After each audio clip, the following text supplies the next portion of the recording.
यथालोकेन दीपस्य किरणैर्भास्करस्य च ज्ञायते दिग्विभागादि तद्वच्छक्त्या शिवः प्रिये।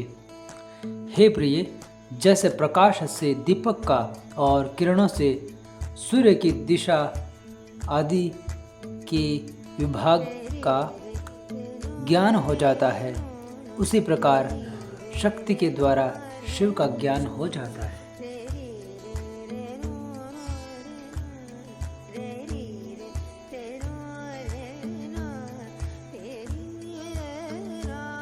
अब इसको हम थोड़ा और इसकी व्याख्या समझते हैं।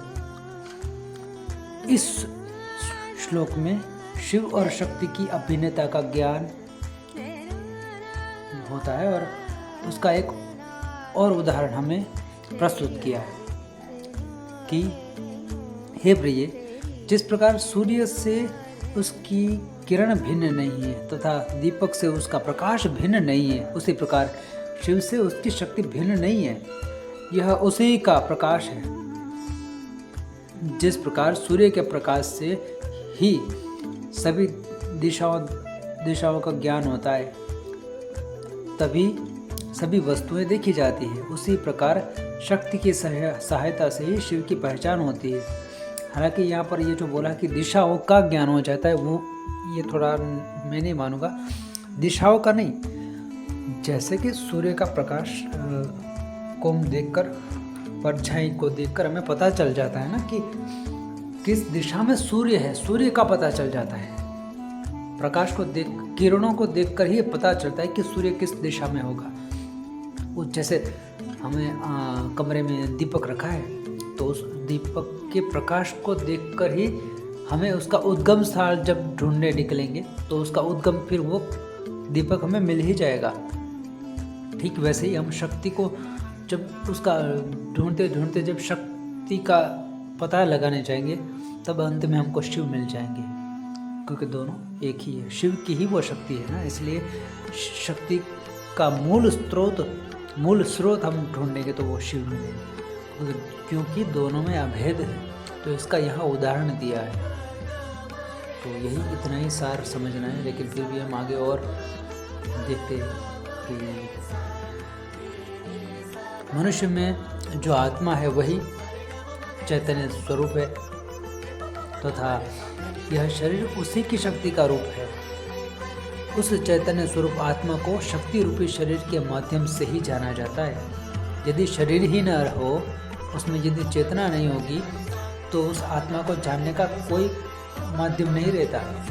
इस संपूर्ण सृष्टि के ज्ञान का कारण केवल आत्म चेतना ही है, किंतु उसका ज्ञान तो शरीर के ही माध्यम से होता है। अतः शक्ति ही उस शिव को जानने का एकमात्र उपकरण है। यह प्रश्न पैदा होता है कि यह शक्ति तो जड़ है, इसका स्रोत क्या है? यह किसकी शक्ति है? यदि शक्ति है तो वह शक्तिमान कौन है?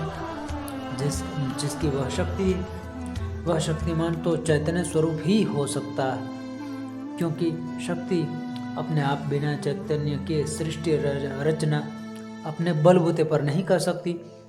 इस परम तत्व को चैतन्य स्वरूप मानकर ही इसको जानने की जिज्ञासा से ही अध्यात्म विद्या का विकास हुआ।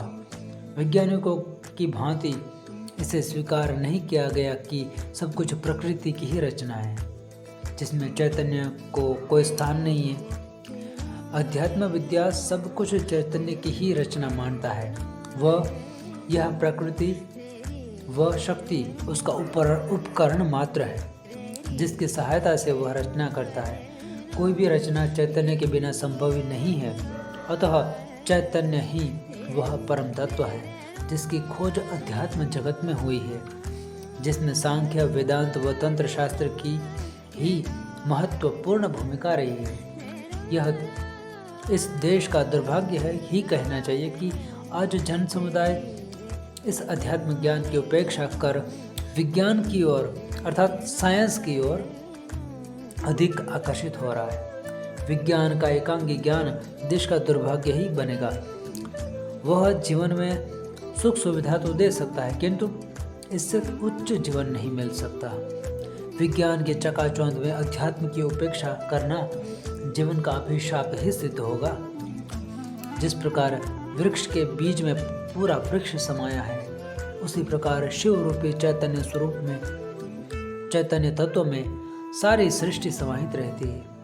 वही बीज जिस प्रकार अपने ही भीतर से पूरा वृक्ष निकाल देता है, जिस प्रकार एक ही शुक्राणु अपने भीतर से पूरा शरीर निकाल देता है, उसी प्रकार से शिव ही अपने भीतर से पूरी सृष्टि की रचना कर देते हैं। जिस प्रकार बीज को अंकुरित होने के लिए मिट्टी, खाद, पानी आदि सहकारी कारणों की आवश्यकता होती है, वैसी किसी सहकारी कारण की उसको आवश्यकता नहीं होती।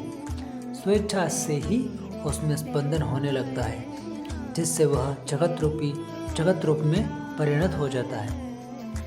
इसी कार्य को तंत्र में स्फुरता कहा तथा वेदांत इसी को संकल्प कहता है कि सृष्टि ईश्वर की संकल्प शक्ति का परिणाम है। तो आज के लिए अभी इतना ही। अगले श्लोक को अगले वीडियो में हम देखेंगे।